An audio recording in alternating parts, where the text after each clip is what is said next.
প্রিয় ভাইরা আমার, ইমানের দাবিতে আমরা মুসলমান, মনে আসেনি? কথা বলেন, আমরা মুসলমান কিসের দাবিতে মুসলমান? জোরে কথা বলেন, কিসের দাবিতে মুসলমান? ইমানের দাবিতে মুসলমান।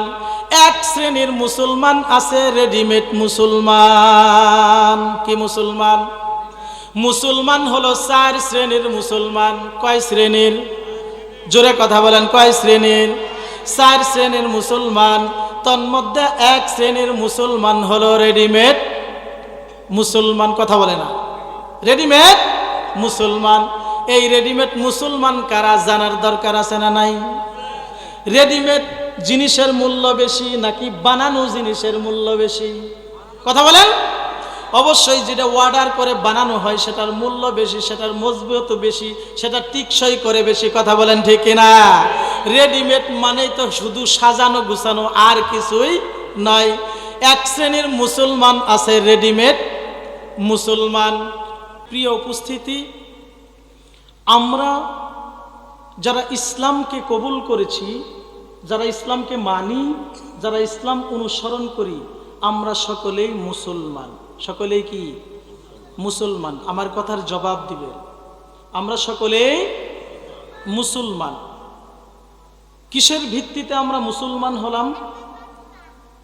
আমরা ইমানের দাবিতে মুসলমান। কিসের দাবিতে মুসলমান? ইমানের দাবিতে আমরা হলাম মুসলমান। ইমান কি? ইমান হলো মেনে নেওয়া। ইমানের অর্থ হলো মেনে নেওয়া, আনুগত্য করা, একাগ্রতা চিত্তে মেনে নেওয়া, বিশ্বাস স্থাপন করার নামই হলো ইমান। আল্লাহ সুবহানাহু ওয়া তাআলার পক্ষ থেকে নবী সাল্লাল্লাহু আলাইহি সাল্লাম যা কিছু নিয়ে এসেছেন তার উপর দৃঢ়তা, বিশ্বাস স্থাপন করা, মেনে নেওয়ার নামই হলো ইমান। এই জন্যেই তাহলে আমরা বুঝতে পারলাম আমরা মুসলমান হলাম ইমানের দাবিতে মুসলমান। কিসের দাবিতে মুসলমান? ইমানের দাবিতে মুসলমান। আল্লাহ সুবহানাহু ওয়া তাআলা কোরআনে সুন্দর করে বলে দিয়েছেন। আল্লাহ রাব্বুল আলামিন ইমানের কথা সুন্দর করে কোরআনে বলে দিয়েছেন। ফাআমিনু বিল্লাহি ওয়া রাসূলি।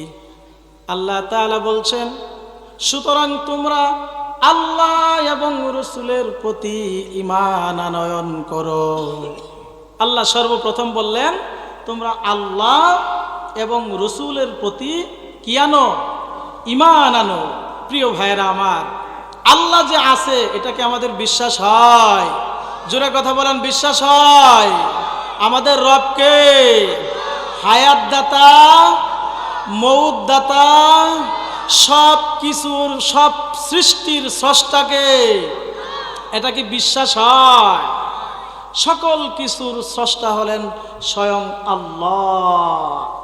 আল্লাহ রাব্বুল আলামিন বলেছেন, কুল ইন্না সালাতি ওয়া নুসুকি ওয়া মাহইয়ায়া ওয়া মামাতি লিল্লাহি রাব্বিল আলামিন।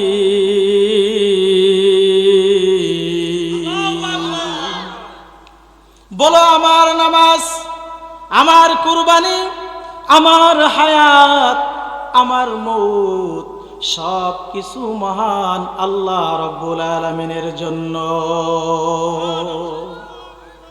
আমার ভাইরা, আল্লাহর উপর ঈমান আনার জন্য আল্লাহ বলেছেন, এরপরে বলেছেন রাসূলের উপর ঈমান আনতে হবে। প্রিয় বন্ধুগণ, এই পৃথিবীতে যত নবী রাসূল আল্লাহ রাব্বুল আলামিন প্রেরণ করেছিলেন, সমস্ত নবী রাসূলদের উপরে আমাদের ঈমান আনতে হবে। ঠিক কি না? আল্লাহ রাব্বুল আলামিন ঈমানের ব্যাপারে কুরআনে অন্যত্র বলে দিয়েছেন, ওয়াল্লাযীনা ইউমিনুনা বিমা উনজিলা ইলাইকা ওয়া মা উনজিলা মিন ক্বাবলিক ওয়া বিল আখিরাতি হুম ইউকিনুন। যারা ঈমান আনে, হে নবী, আপনার উপরে যে কিতাব আমি নাজিল করেছি, আই সেই কিতাবের উপরে এবং আপনার পূর্ববর্তী যত নবী রাসূল আমি আল্লাহ প্রেরণ করেছি তাদের উপরে যে আসমানি সহিফাগুলো আমি আল্লাহ নাজিল করেছি, তারা যেন এই সমস্ত কিতাবের প্রতি ঈমান আনয়ন করে। তাহলে কিতাবের প্রতি ঈমান আমাদেরকে আনতে হবে।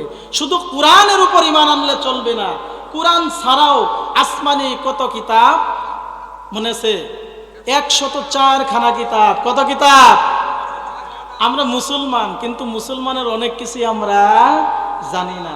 আসমানি কিতাব হলো 104 খানা কিতাব। এই 104 খানা কিতাবের উপরে আমাদের ঈমান আনতে হবে।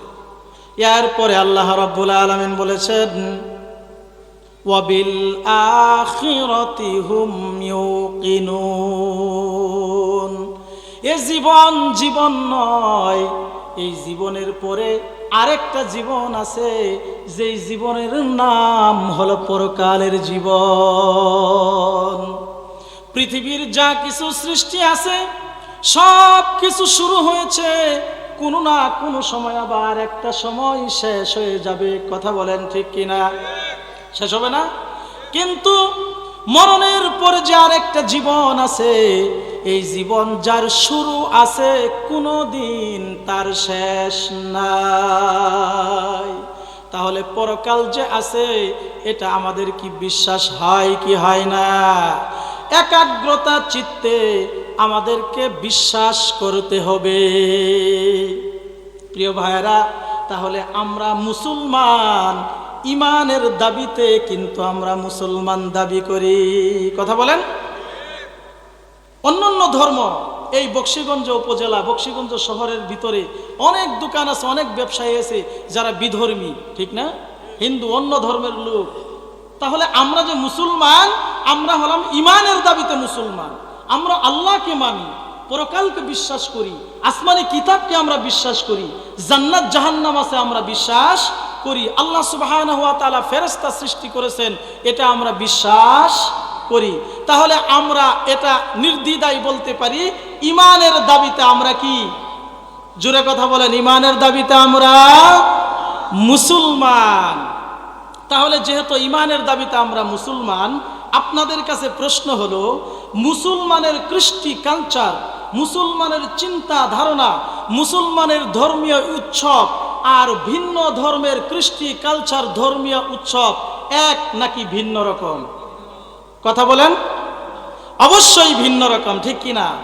তাহলে যদি মুসলমানের কালচারের সাথে অন্য ধর্মের কালচারের ভিন্নতা যদি থাকে, তাহলে আপনাদের কাছে এই কথা আমাদের বলতেই হয়, আমরা বিভিন্ন সময় প্রয়োজনে অপ্রয়োজনে অনেক সময় অনেক তারিখে আমরা বিভিন্ন কিছু দিবস পালন করে থাকি কিনা? যেই দিবসটা সম্পর্কে আমরা মুসলমান একটু চিন্তা করি না, যে এই দিবসটা পালন করতে গিয়ে আসলে গুনাহ হচ্ছে নাকি ভালো হচ্ছে, এই বিষয়ে আমরা কোনো সময় খেয়াল করি না। অন্য ধর্ম, অন্য জাতি তারা চিন্তা না করলেও যেহেতু ঈমানের দাবিতে আমরা মুসলমান জাতি, অবশ্যই আমাদের বিভিন্ন কিছু চিন্তা ভাবনা করে কাজ করতে হবে। কথা বলেন ঠিক কিনা?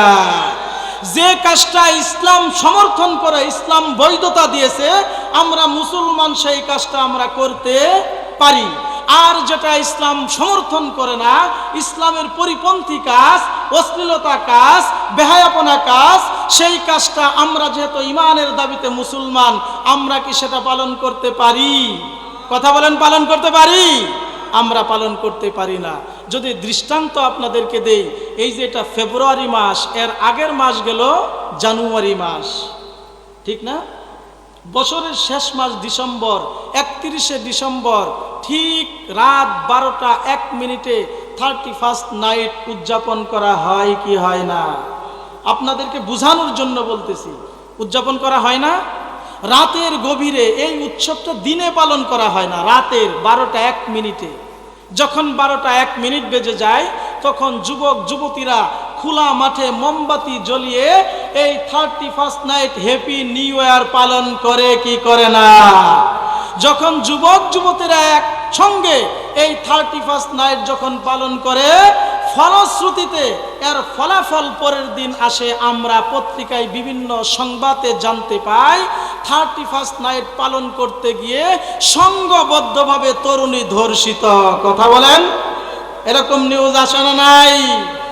প্রিয় উপস্থিতি, আমরা যদি আরেকটু কাছে চলে আসি, সেটা হলো পহেলা বৈশাখ আমরা পালন করি কি না? যেহেতু ইমানের দাবিতে আমরা মুসলমান, স্পষ্ট করে ভালো করে বুঝবেন, পহেলা বৈশাখ পালন করা হয়। কিভাবে পালন করা হয়? পহেলা বৈশাখ এটা সম্পূর্ণ ইসলামের বহির্ভূত কাজ। আপনি মানেন বা না মানেন, এটা আপনার একান্ত ব্যক্তিগত। আপনি যদি বলেন ইমানের দাবিতে আমি মুসলমান, তাহলে আপনাকে অবশ্যই মানতে হবে। পহেলা বৈশাখ পালন করা হয় কিভাবে?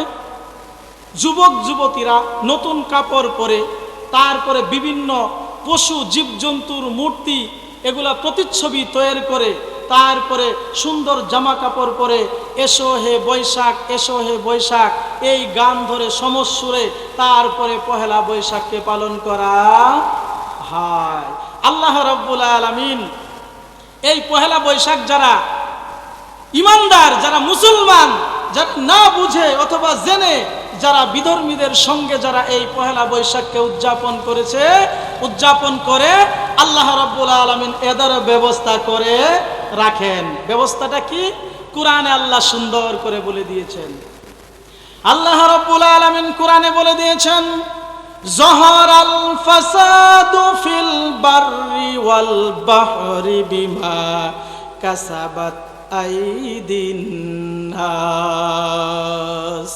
আল্লাহ রাব্বুল আলামিন বলেছেন, জলের ভিতরে এবং স্থলের ভিতরে যত বিপদ আপদ বালা মুসিবত আসে, এটা অন্য কোনো কারণে আসে না, এটা হলো একমাত্র তোমাদের দুই হাতের কামাই। কথা বলেন। যার কারণে সমুদ্রের ভিতরে জলোচ্ছ্বাসের সৃষ্টি হয়, টর্নেডো, হারিকেন, আইলা, জোছনা, এরকম বিভিন্ন জলোচ্ছ্বাস হয় কি হয় না? যার কারণে সমুদ্রের আশেপাশে যত অঞ্চল থাকে সমস্ত অঞ্চলগুলো বিলীন হয়ে নদীতে চলে যায়। আর স্থলের ভিতরে আল্লাহ রাব্বুল আলামিন গজব দেন। আল্লাহ পাক যেন বলতে থাকেন, বান্দারে তোমরা যেভাবে সমস্যরে এসো হে বৈশাখ, এসো হে বৈশাখ পালন করেছো, আমি আল্লাহ রাব্বুল আলামিন তোমাদের কৃতকর্মের ফল তোমাদেরকে দিয়ে দেই। যার কারণে আসমান থেকে বৃষ্টির সঙ্গে পাথর বর্ষণ হয়। কথা বলেন, যেটাকে আমরা শিল বলি। তারপরে বৈশাখ মাসে এমন ঝড় হাওয়া বয়, বাড়ি ঘর সহ ক্ষেত খামারগুলো একেবারে লন্ড ভন্ড আল্লাহ করে দেন, দেখি না? আর বিজ্ঞান সেখান থেকে বলে, এক শ্রেণীর শিক্ষিত সমাজ বলে যে এটা হচ্ছে প্রাকৃতিক দুর্যোগ। কি বলে? প্রাকৃতিক দুর্যোগ না, প্রাকৃতিক দুর্যোগ না, এটা কোরআনের আয়াত। যহরাল ফাসাদু ফিল বাররি ওয়াল বাহরি বিমা কাসাবাত আইদিন নাস। জলস্থলে যত প্রকার জলোচ্ছ্বাস, ঘূর্ণিঝড়, টর্নেডো, যত গজব আসে, এটা অন্য কোনো কারণে আসে না, এটা তোমাদের দুই হাতের কামাই। আমার প্রিয় ভাইরা, আমরা যদি আর একটু কাছে চলে আসি, কাছের ইতিহাস যদি আমরা জানি, 14ই ফেব্রুয়ারির ইতিহাস যদি আমরা জানি, এই 14ই ফেব্রুয়ারিকে এক সমাজের মানুষগুলো ভালোবাসা দিবস বলে আখ্যায়িত করেছে, ঠিক না? আমি বলি এটা ভালোবাসা দিবস না, এটা হচ্ছে বেহায়াপনা দিবস। কি দিবস? বেহায়াপনা দিবস। আমার কাছে মনে হয় না শুধু ইসলাম কেন, এই ভালোবাসাকে 14ই ফেব্রুয়ারির ভালোবাসাকে পৃথিবীর কোনো ধর্মই এটা সাপোর্ট করে না। আপনাদের কাছে তুলে ধরি, 14ই ফেব্রুয়ারি শুরু হয় 7 ফেব্রুয়ারি থেকে। কয় ফেব্রুয়ারি? 7 ফেব্রুয়ারি থেকে শুরু হয়। 7 ফেব্রুয়ারি এটাকে বলা হয় রোজ ডে। কি? ভালো করে মনে রাখবেন, এটা কোনো ধর্মীয় কালচার হতে পারে না, শুধু মুসলমানদের ধর্মীয় না, এটা অন্য কোনো ধর্মের কালচারও হতে পারে না। 7 তারিখে পালন করে এক শ্রেণীর মানুষ রোজ ডে। রোজ ডে কি? এটা হয়েছে যে যাকে পছন্দ করে গোলাপ গোলাপ আছে না, লাল গোলাপ, এই লাল গোলাপ 7 তারিখে তার পছন্দের মানুষকে দিবে, এই জন্যই এটাকে রোজ ডে বলে আখ্যায়িত করেছে। আবার এই গোলাপের রংটাকেও ভিন্ন ভিন্ন রকম করেছেন। হলুদ গোলাপ বন্ধুত্বের নিদর্শন মনে করেছেন। কিসের নিদর্শন? বন্ধুত্বের। আর লাল গোলাপ হয়েছে ভালোবাসার নিদর্শন। দেখেন কিভাবে যুবক যুবতী অশ্লীলতার দিকে, বেহায়াপনার দিকে তারা ধীরে ধীরে আগায়। এই ভালোবাসার দিবসের কথা যদি আপনাদের কাছে তুলে ধরি, আপনারাই বুঝতে পারবেন। তাহলে 7 তারিখে রোজ ডে, 8 তারিখ যেহেতু 7 তারিখে গোলাপ দিয়েছে, 8 তারিখে যুবক মনে মনে কল্পনা করেছে যেহেতু গোলাপ আমি প্রদান করেছি, তাহলে শরীরের সমস্ত শক্তি, সামর্থ্য, সাহসকে এক জায়গায় করে 8 তারিখে প্রপোজ করবে। এই জন্য 8 তারিখ হয়েছে প্রপোজ ডে। কি পালন করে? Propose day. 7 তারিখে গোলাপ দিছে, 8 তারিখে আর রাত্রে ঘুমাই নাই, সারা রাত চিন্তা করছে পরের দিন 8 তারিখ তাকে ভালোবাসার কথা বলবে, প্রপোজ করবে। এই জন্যই তারা 8 তারিখকে ভালোবাসার প্রপোজ ডে হিসেবে আখ্যায়িত করেছে। তো 8 তারিখ ভালোবাসার কথা জানায়া দেওয়া হলো ভালোবাসার মানুষকে। যেহেতু ভালোবাসার কথা জানায়া দেওয়া হলো, সম্পর্ক তৈরি হয়ে গেল। এখন 9 তারিখ চকলেট ডে হিসেবে আখ্যায়িত করেছেন। কি ডে? Chocolate day. ভালোবাসা যেহেতু হয়ে গেছে, কিছু দিতে হয় না, এই জন্যেই তারা 9 তারিখকে চকলেট ডে হিসেবে আখ্যায়িত করেছেন। ভালোবাসার মানুষকে কিছু উপহার সামগ্রী তারা দান করবেন, এই জন্যই 9 তারিখে চকলেট ডে পালন করে। কি পালন করে? Chocolate day. দেখেন যুবক যুবতী কিভাবে চরিত্র নষ্ট হচ্ছে, যুবতীদের সম্ভ্রম কিভাবে নষ্ট হচ্ছে, এই আলোচনার মাধ্যমেই আপনারা বুঝতে পারবেন। যেহেতু চকলেট দিয়ে দিল, 9 তারিখে টেডি ডে পালন করে। কি পালন করে? Teddy day. অনেকেই তো জানেন না টেডি ডে কি। টেডি ডে হয়েছে, দোকানের মধ্যে দেখবেন পুতুল পুতুল বিক্রি করে না, কাপড় দিয়ে সুন্দর করে পুতুল বানানো থাকে, পুতুলের বুকের ভিতরে লাভ দেওয়া থাকে, লাল লাভ দেওয়া থাকে। এই টেডি ডে মানে যেহেতু চকলেট আগের দিন দিছে, এখন পরের দিন টেডি ডে মানে পুতুল উপহার দিবে। কি দিবে? পুতুল উপহার দিবে। তাহলে ভালোবাসার মানুষকে প্রপোজ করেছে, ভালোবাসার মানুষকে গোলাপ দিয়েছে, ভালোবাসার মানুষকে চকলেট দিয়েছে, ভালোবাসার মানুষকে পুতুলও গিফট করেছে। এখন 11 তারিখের পালা। 11 তারিখ হলো প্রমিস ডে। কি পালন করে? Promise day. প্রমিস ডে হচ্ছে যেহেতু তোমার সঙ্গে আমার একটা সম্পর্ক স্থাপন হয়েছে, আমি তোমার মাথায় হাত থেকে কসম করে বললাম কোনোদিন আমি তোমাকে ছেড়ে যাব না। আমার জীবন যতদিন থাকবে নিঃশ্বাসে বিশ্বাসে শুধু তুমি আর তুমি, তুমি ছাড়া আমার জীবনে আগে আর পরে কেউ নাই। এই হচ্ছে প্রমিস ডে। তার কাছে প্রমিস করলো, প্রমিস করার মাধ্যমে ভালোবাসার গুরুত্ব আরো বাড়ায় দিল মেয়ের। কথা বলেন ঠিক কিনা? তারপরে আসেন 12 তারিখ। এই 12 তারিখ থেকে আরো বেহায়াপনা শুরু হয়। 12 তারিখ হচ্ছে হাগ ডে। কি ডে? হাগ ডে পালন করে। হাগ ডে অর্থ হলো একে অপরকে আলিঙ্গন করা। কি করা? দেখেন যুবক প্রথমে মনে মনে ভালোবেসে গোলাপ দিয়েছিল প্রথম দিন 7 তারিখ, ধীর গতিতে আলিঙ্গনের দিবস তারা 12 তারিখে পালন করে। Hug day. একে অপরকে কোলাকুলি করবে, একটু কাছাকাছি বসবে। এতদিন তো কাছাকাছি বসার সময় হয় নাই, এখন একটু কাছাকাছি বসবে। এই জন্যই এই তারিখকে হাগ ডে বলে উল্লেখিত করেছেন। তারপরে আসেন 13 তারিখ, যেটা আজকের দিন।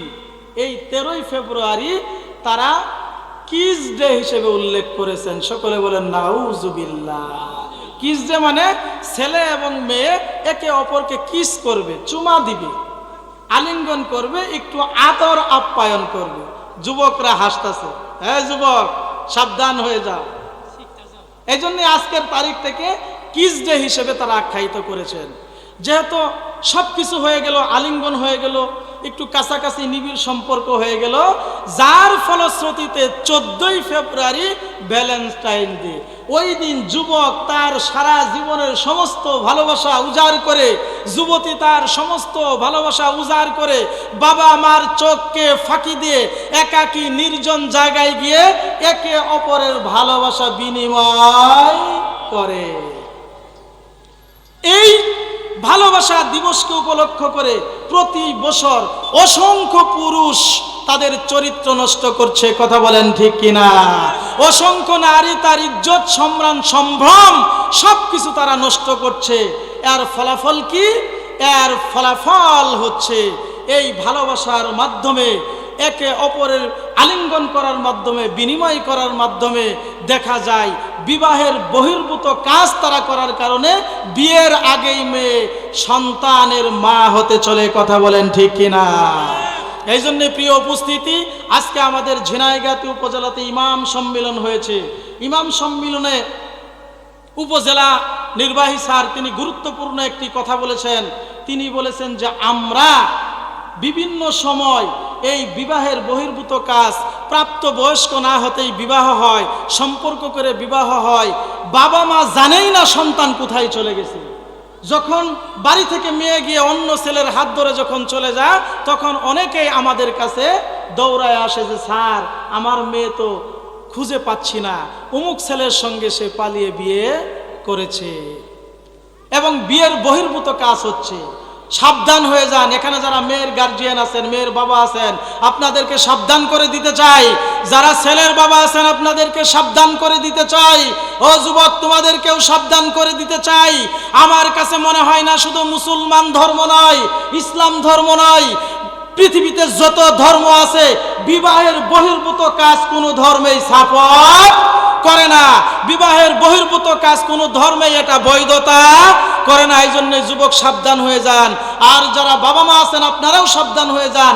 আপনার সন্তান কোথায় যাচ্ছে, কি করছে, আপনি 24 ঘন্টায় তাদের চোখে চোখে নজরে রাখেন।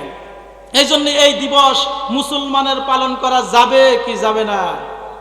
কথা বলেন, যাবে? এই দিবস পালন করা হারাম। কি পালন করা হারাম? প্রিয় উপস্থিতি, আমার আলোচনা ছিল আমরা ইমানের দাবিতে মুসলমান। আমরা ইমানের দাবিতে কি মুসলমান। এই যে বেহায়াপনার দিবস আসতেছে, আল্লাহ রাব্বুল আলামিন নারীদের ব্যাপারে কোরআনে কারিমে সুন্দর করে বলেছেন। আল্লাহ রাব্বুল আলামিন বলছেন, ওয়াকরনা ফি বুয়ুতিকুন্না ওয়ালা তাবাররাজনা তাবাররুজাল জাহিলিয়াতিল উলা। হে নারীরা, তোমরা জাহিলি যুগের নারীদের মতো তোমাদের রূপ, তোমাদের সৌন্দর্য তোমরা বাহিরে প্রকাশ করে দিও না।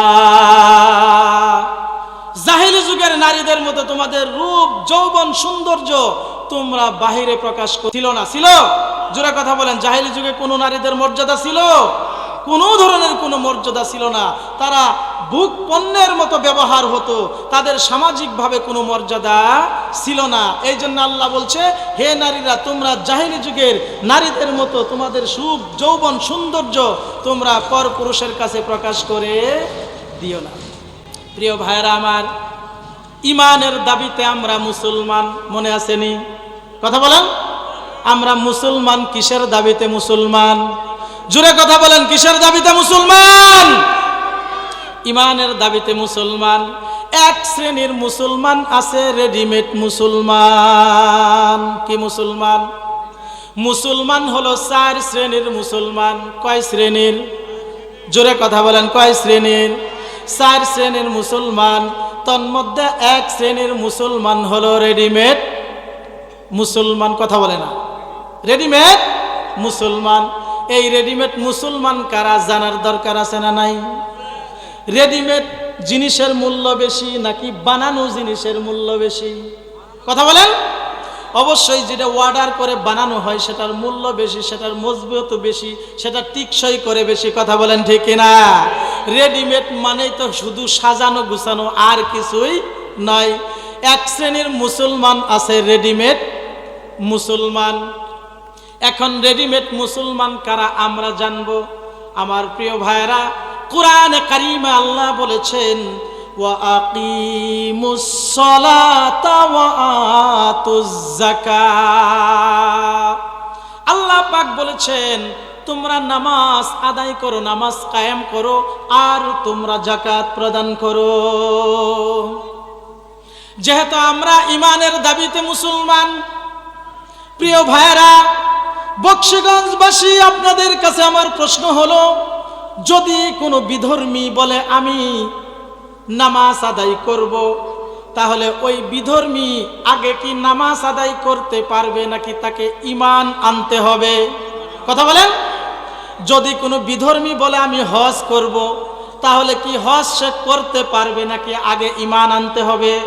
তার মানে হলো শরীয়তের যত হুকুম সে পালন করতে চাক না কেন, তাকে সর্বপ্রথম আগে ঈমান আনতে হবে। কথা বলেন। যদি কোনো ব্যক্তি ফজরের নামাজের পূর্বে ঈমান গ্রহণ করে, ঈমানের পূর্বে ঈমান গ্রহণ করার পরে ওই ব্যক্তির কাজ হলো ফজরের নামাজ আদায় করা। কথা বলেন। যদি কোনো ব্যক্তি জোহর নামাজের পূর্বে ঈমান গ্রহণ করে, তাহলে ওই ব্যক্তির কাজ হলো ঈমান আনার পর জোহর নামাজ আদায় করা। যদি কোনো ব্যক্তি আসরের পূর্বে ঈমান গ্রহণ করে, ওই ব্যক্তির কাজ হলো আসরের নামাজ আদায় করা। কথা বলেন ঠিক কিনা? যদি কোনো ব্যক্তি মাগরিবের পূর্বে ঈমান গ্রহণ করে, তাহলে ওই ব্যক্তির কাজ হলো মাগরিবের নামাজ আদায় করা। এভাবে করে যদি কোনো ব্যক্তি এশার নামাজের পূর্বে ঈমান গ্রহণ করে, ওই ব্যক্তির কাজ হলো এশার নামাজ আদায় করা। কথা বলেন। তার মানে হলো ঈমান আনার পর একজন মুসলমানের প্রথম দায়িত্বই হলো নামাজ। কথা বলেন। প্রিয় বন্ধুগণ, আমাদের সমাজে এক ওয়াক্ত নামাজ আদায় করে না এরকম মুসলমান আছে না নাই? কথা বলেন। তাহলে যে ব্যক্তি ঈমানের দাবিতে বলে আমি মুসলমান, এক ওয়াক্ত নামাজ আদায় করে না, তাহলে ওই ব্যক্তি হলো রেডিমেড মুসলমান। বুঝতে পারতেছেন? রেডিমেড মুসলমানের আরো বৈশিষ্ট্য হলো, যারা নামাজ আদায় করে না, জাহান্নামে অনেক জাহান্নামীদেরকে প্রশ্ন করা হবে, মা সালাকাকুম ফি সাকার। জাহান্নামীদেরকে প্রশ্ন করা হবে, হে জাহান্নামীরা, তোমরা তো সমাজের ভিতরে আমাদের চাইতে ভালো ছিলে, সম্ভ্রান্ত পরিবারের ছিলে, ভালো ফ্যামিলির ছিলে, আমাদের চাইতে তোমরা সুন্দর জীবন যাপন করেছো, আজকে তোমরা কেন জাহান্নামে এসেছো? এই কথা শুনে জাহান্নামীরা জবাব দিয়ে দিবে, ক্বালু লাম নাকু মিনাল মুসাল্লিন। জাহান্নামীরা বলবে, তোমরা ভালো কথা বলেছো, সত্যই বলেছো, তোমাদের চাইতে আমরা সম্ভ্রান্ত পরিবারের ছিলাম, ভালো ছিলাম, শিক্ষিত ছিলাম, সব দিক দিয়ে তোমাদের চাইতে আমরা ভালো ছিলাম, কিন্তু আমাদের একটা মাত্র ভুল ছিল, সেটা হলো আমরা নামাজ আদায় করি না। নামাজ আদায় না করার কারণে আজকে আমরা জাহান্নামী হয়েছি। তাহলে যেই ব্যক্তি এক ওয়াক্ত নামাজ আদায় করবে না, সে যত বড় সম্ভ্রান্তই হোক না কেন, যত বড় রাজনীতিবিদ হোক না কেন, যত বড় শিক্ষিতই হোক না কেন, ওই ব্যক্তি হলো রেডিমেড মুসলমান। কথা বলে না? ওই ব্যক্তি হলো রেডিমেড মুসলমান। রেডিমেড মুসলমানের দ্বিতীয় গুণ হলো, প্রিয় ভাইরা, সামনে রমজান মাস আসতেছে। কথা বলেন। এই দীর্ঘ 30 দিন মুসলমানের জন্য রমজানের রোজা রাখা কি ফরজ? জোরে বলেন। আমরা তো ঈমানের দাবিতেই মুসলমান, ঠিক না? রমজানের রোজা রাখা ফরজ। তাহলে আল্লাহ রাব্বুল আলামিন এই রোজার ব্যাপারে কোরআনে বলে দিয়েছেন, ইয়া আইয়ুহাল্লাযীনা আমানু কুতিবা আলাইকুমুস সিয়াম কামা কুতিবা আলাল্লাযীনা মিন ক্বাবলিকুম লাআল্লাকুম তাত্তাকুন। হে ঈমানদারগণ, তোমাদের উপরে রমজানের রোজাগুলো ফরজ করা হয়েছে, যেমনি ভাবে তোমাদের পূর্ববর্তীদের উপরে রমজানের রোজা ফরজ ছিল। এই জায়গায় আল্লাহ সুসংবাদটা দিয়ে দিয়েছে, বান্দা মনে করতে পারে রমজানের রোজা তো আমার জন্য জুলুম, আমাদের জন্য জুলুম, আল্লাহ বুঝি আমাদের জন্যই রমজানের রোজা ফরজ করেছে। আমার ভাইরা, না, রমজানের রোজা শুধু আমাদের জন্য ফরজ নয়, আল্লাহ খুলাসা করে দিয়েছেন, হে ঈমানদারেরা, তোমাদের উপরে রমজানের রোজা ফরজ করা হয়েছে, শুধু তোমাদের উপরেই নয়, তোমাদের পূর্বে যারা ছিল এদের উপরেও রমজানের রোজাগুলো ফরজ ছিল। যদি এই রমজানের রোজাগুলো রাখতে পারো, আশা করা যায় তোমরা মুত্তাকি হতে পারবে, পরহেজগার হতে পারবে। আমার প্রিয় ভাইরা, রমজান মাস আসলে রমজানের রোজা রাখে না এরকম মুসলমান আছে না নাই? জোরে কথা বলে না, আছে না নাই? আল্লাহ পাক বলেছেন, ওয়া আনতাসুমু খায়রুল লাকুম ইন কুনতুম তা'লামুন। তোমরা হয়তো ভেবেছো রমজানের রোজা তোমাদের জন্য মনে হয় অকল্যাণ। না না না, রমজানের রোজাটা তোমাদের জন্য বরকত, তোমাদের জন্য কল্যাণ, যদি তোমরা বুঝতে পারো। যদি তোমরা বুঝতে পারো, তাহলে রমজান মাস আসলে রমজানের রোজা রাখে না এরকম মুসলমান আছে না নাই? জোরে কথা বলে না, এরকম মুসলমান আছে না নাই? তাহলে রমজান মাস আসলে যারা বিভিন্ন অসুস্থতার দোহাই দিয়ে রমজানের রোজা রাখে না, বিভিন্ন অজুহাত পেশ করে, আমার গ্যাস্ট্রিকের সমস্যা, আমার অমুক সমস্যা, বিভিন্ন দোহাই দিয়ে যারা রমজানের রোজা রাখে না, নিশ্চিত রূপে আপনি জেনে রাখবেন ওই ব্যক্তিটাও হলো রেডিমেড মুসলমান। প্রিয় ভাইরা, রেডিমেড মুসলমানের আরো দৃষ্টান্ত হলো, এই যে বকশীগঞ্জ উপজেলার ভিতরে বড় বড় ব্যবসায়ী আছে, মুসলমান আছে না নাই? বাংলাদেশের মধ্যে অনেক ধন্যাঢ্য ব্যক্তি আছে না নাই? অনেক ধন্যাঢ্য ব্যক্তির হজ ফরজ হয়েছে, হজ করে না এরকম ব্যক্তি আছে না নাই? জোরে কথা বলে না, আছে না নাই? আল্লাহ পাক বলছেন, ওয়ালিল্লাহি আলান নাসি হিজ্জুল বাইতি মান ইসতাতা ইলাইহি সাবিলা।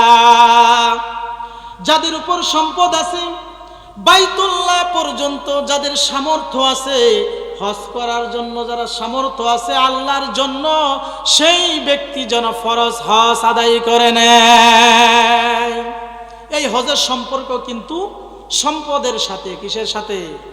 সম্পদের সাথে। প্রিয় উপস্থিতি, আমরা কিন্তু ইমানের দাবিতে মুসলমান। কিসের দাবিতে? ইমানের দাবিতে মুসলমান।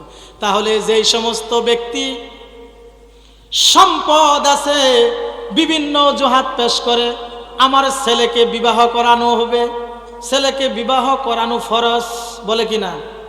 আমার ঘরে বিবাহযোগ্য মেয়ে আছে, মেয়েকে বিবাহ দেওয়া ফরজ, হজ করার পরে আগে মেয়েকে বিবাহ দিব, আমার এত কোটি টাকা, এত সম্পদ, ঋণ আছে, বলে কিনা?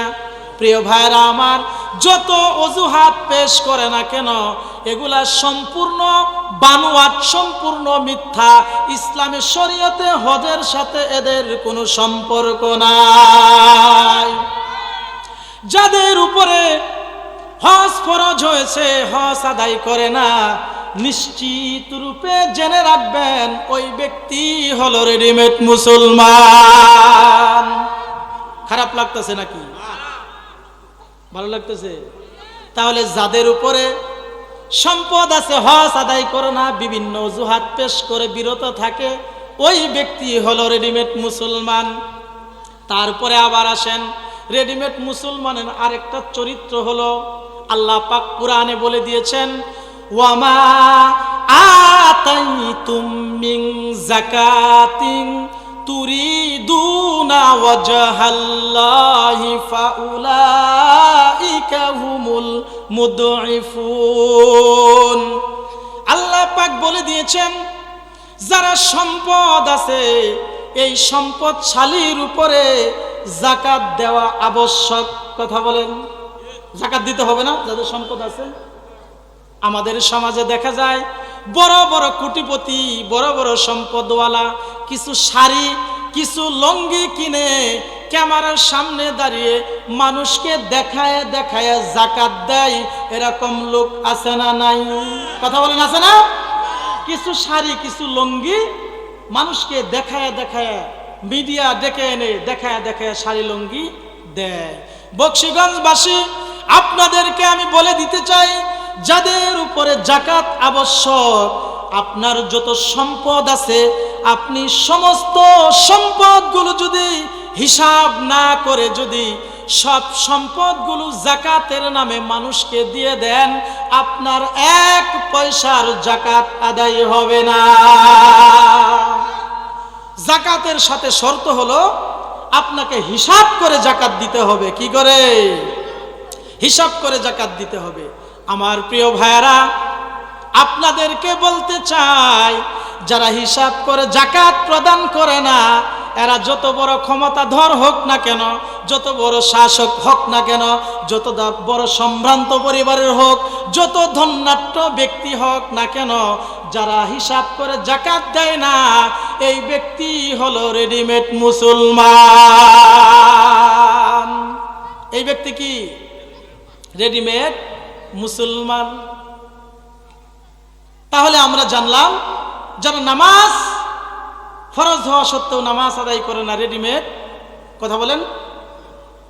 তারপরে রমজানের রোজা ফরজ, বিভিন্ন অজুহাত পেশ করে রমজানের রোজা রাখে না, এরাও রেডিমেড মুসলমান। তারপরে হজ ফরজ হয়েছে, হজ আদায় করে না, এরাও যাকাত আবশ্যক দেওয়া, এরাও যাকাত দেয় না, এরাও কি? রেডিমেড মুসলমান। তুমি কি আসল মুসলমান নাকি নকল মুসলমান? কথা বলেন। ইমানের দাবিতে মুসলমান না? তুমি কি আসল মুসলমান নাকি নকল মুসলমান? নাম রেখেছ ইসলামিক, আমার কথা বুঝবেন ভালো করে। নাম রেখেছ ইসলামিক, তোমার আছে ঈমান, আসল মুসলমান নাকি নকল মুসলমান? আমার সঙ্গে বলেন, তুমি কি আসল মুসলমান নাকি নকল মুসলমান? নাম রেখেছ ইসলামিক, আছে না? আব্দুর রহমান, আব্দুর রহিম, আব্দুল্লাহ, আছে কিনা? নাম রেখেছ ইসলামিক, তোমার আছে ঈমান, আসল মুসলমান নাকি নকল মুসলমান? তুমি কি আসল মুসলমান নাকি নকল মুসলমান?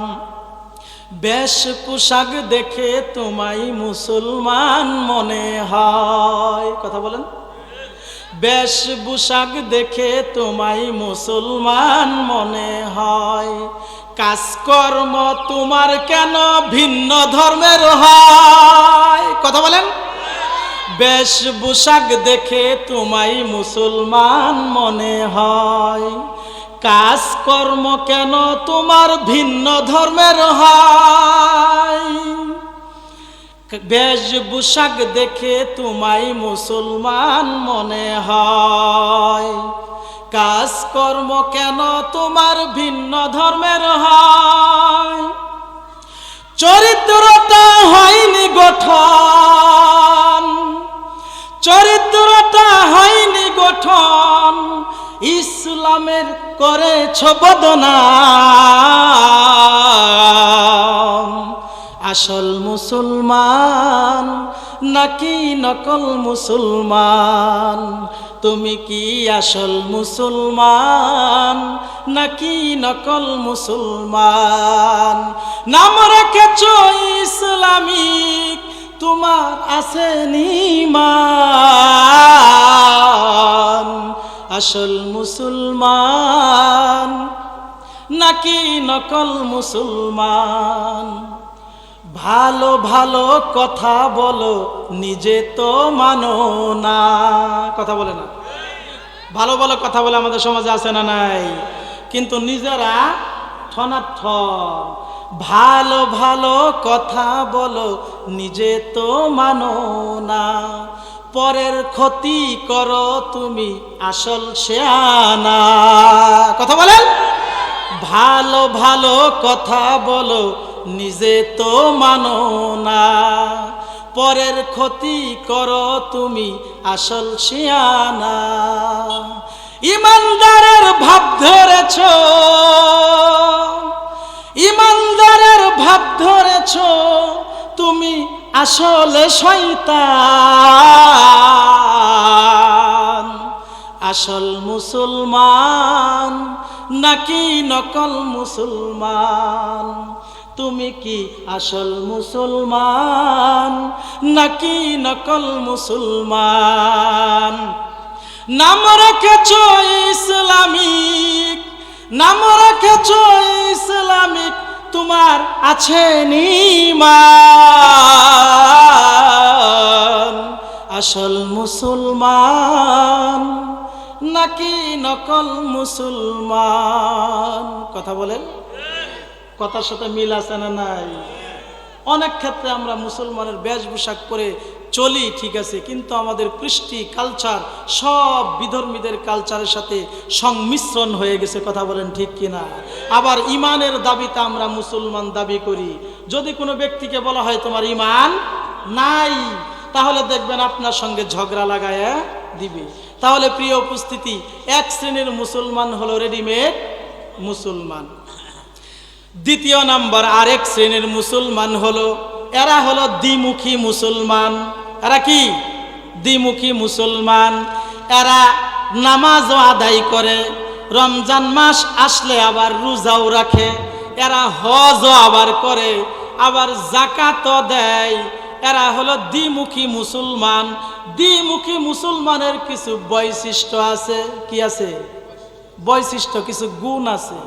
দ্বিমুখী মুসলমান, এরা নামাজও পড়ে, আবার রমজান মাস আসলে কি রাখে? রোজাও রাখে, আবার হজ করার সময় হজও করে, যাকাত দেওয়ার সময় আবার যাকাতও দেয়। কিন্তু এরা হলো দ্বিমুখী মুসলমান। এদের চরিত্র আল্লাহ কুরআনে স্পষ্ট করে সুন্দর করে তুলে ধরেছেন। আল্লাহ পাক কুরআনে বলেছেন, ওয়ামিনান নাসি মাইয়াকুলু আমান্না বিল্লাহ ওয়া বিল আখিরাতি হুম ইউকিনুন। এদের চরিত্র আল্লাহ তুলে ধরেছেন। আল্লাহ পাক বলেছেন, তোমাদের সমাজে এমন কিছু মানুষ আছে যারা তোমাদের সঙ্গে চলাফেরা করে, তোমাদের সঙ্গে উঠা বসা করে, তোমাদের কাছাকাছি থাকে। এমন কিছু মানুষ আছে যারা বলে ওয়ামিনান নাসি মাইয়াকুলু আমান্না বিল্লাহ, আমরা ঈমান এনেছি আল্লাহর উপরে এবং পরকালকে বিশ্বাস করি। আল্লাহ পাক ডেকে বলেছেন, হে নবী, কিছু লোক আছে যারা এই সাক্ষ্য দেবে ওরা আদৌ মুমিন বান্দা নয়। কথা বলে না? ওরা আদৌ মুমিন বান্দা নয়। ওরা কারা? ওরা হলো, আল্লাহ রাব্বুল আলামিন বলে দিয়েছেন, ওয়া ইজা লাকুল্লাযিনা আমানু ক্বালু আমান্না ওয়া ইজা খালাউ ইলা শায়াতিনহিম ক্বালু ইন্না মাআকুম ইন্নামা নাহনু মুস্তাহজিউন। এদের চরিত্র আল্লাহ তুলে ধরেছেন, ওয়া ইজা লাকুল্লাযিনা আমানু ক্বালু আমান্না। এরা হলো সমাজের ওই ধরনের কীট, ওই ধরনের কীট যারা ইমানদারদের কাছে আসে, ভালো মানুষের কাছে আসে, যারা 5 ওয়াক্ত নামাজ আদায় করে, ভালো মানুষ, মুত্তাকি বান্দা, মুমিন বান্দা, এদের নিকটে আসে, বলে আমরাও তোমাদের মতো আল্লাহর উপর ঈমান এনেছি, পরকালের উপর বিশ্বাস করি, আমরা তো তোমাদের দলের লোক। আবার এরা যখন এই ভালো মানুষের কাছ থেকে তার লিডারের কাছে যায়, ওয়াইদা খালাউ ইলা শায়াতিনহিম ক্বালু ইন্না মাআকুম ইন্নামা নাহনু মুস্তাহজিউন। যখন তারা তাদের লিডারের কাছে যায় তখন বলে আমরা তো ওই সমস্ত মানুষদের সাথে শুধু ঠাট্টা বিদ্রুপি করেছি, আমরা তো তোমাদের দলেরই লোক। এরকম সমাজের মধ্যে মুনাফিক মার্কা লোক আছে না নাই? জোরে কথা বলে আছে না নাই? মুনাফিক মার্কা লোক আপনার কাছে এক কথা বলবে, আবার অন্যজনের কাছে আরেক কথা বলবে। এমন সুন্দর ভালো পরিচয় দিয়ে আপনার কাছে আপনার মনের তথ্য, মনের গোপন কথা আপনার কাছ থেকে জেনে নিয়ে আপনাকেই পরিসরে বিপদে ফালাইয়া দিবে। কথা বলেন ঠিক কিনা? এরা হলো মুনাফিক। এরা কি মুনাফিক?